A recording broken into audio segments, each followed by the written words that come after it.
गांव का जिक्र होते ही जहन में कच्चे मकान, झोपड़ी, कच्ची सड़कें आदि की तस्वीरें याद आती हैं। हालांकि हालात काफी बदले हैं, लेकिन फिर भी अधिकांश गांवों की दशा अभी भी बहुत अच्छी नहीं है।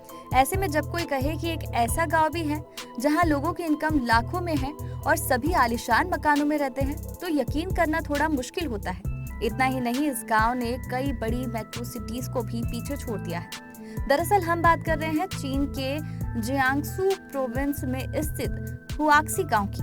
कुछ समय पहले तक इस गांव को चीन का रिचेस्ट विलेज कहा जाता था। इसके पीछे की वजह हुआक्सी गांव में मौजूद सुख सुविधाओं की भरमार है। इस गांव के सामने बड़े से बड़ा शहर भी फीका लगने लगता है। वहीं बात अगर यहाँ के लोगों की सैलरी की करे तो वो किसी को भी चौंका सकती है। डेली मेल की रिपोर्ट के मुताबिक इस गांव के 2000 निवासियों में से प्रत्येक के पास बैंक में 1 मिलियन युआन यानी 1 करोड़ 10 लाख रुपए से अधिक है। यहाँ हर कोई एक विला में रहता है और लग्जरी कार का मालिक है। हुआक्सी गांव को कभी समाजवादी अर्थव्यवस्था के आदर्श उदाहरण के रूप में दर्शाया गया था। समृद्धि और विलासिता की इस वजह से इस गांव को चीन का सबसे अमीर गांव कहा जाता है और इसी रूप में जाना जाता है, भले ही इसका विकास मॉडल हमेशा से विवादों में रहा हो।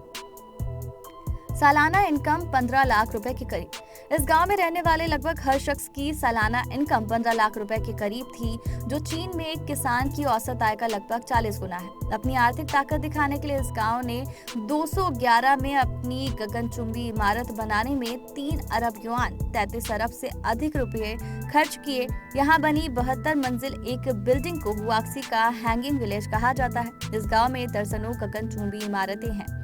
वैसे तो हुआक्सी एक कृषि प्रधान गांव है, लेकिन यहाँ के किसानों ने एक ऐसा आइडिया अपनाया जिसके कारण इस गांव को दुनिया के सबसे अमीर गांवों में गिना जाने लगा। चीनी मीडिया के अनुसार जब गांव को 60 के दशक में बसाया गया था तब ये इतना विकसित नहीं था, लेकिन बाद में कम्युनिस्ट पार्टी के नेता वू रेनबाओ ने इस गांव की सूरत ही बदल दी। यहाँ का हर किसान टुकड़ों के बजाय ग्रुप में खेती करने लगा। सामूहिक खेती की वजह से लोगों को जबरदस्त फायदा हुआ। इसके अलावा हुआक्सी गांव ने अपने लौह और इस्पात उद्योग को विकसित किया। 21वीं सदी की शुरुआत तक हुआक्सी में 100 से अधिक कंपनियां हो गई, जिनमें लोहा, इस्पात, तंबाकू के कारोबार से जुड़ी कंपनियां शामिल थी। कैसी लगी आपको ये जानकारी? कमेंट सेक्शन में बताइएगा। इस तरह की और रोचक खबरों के लिए हमारे चैनल को सब्सक्राइब कर लीजिए।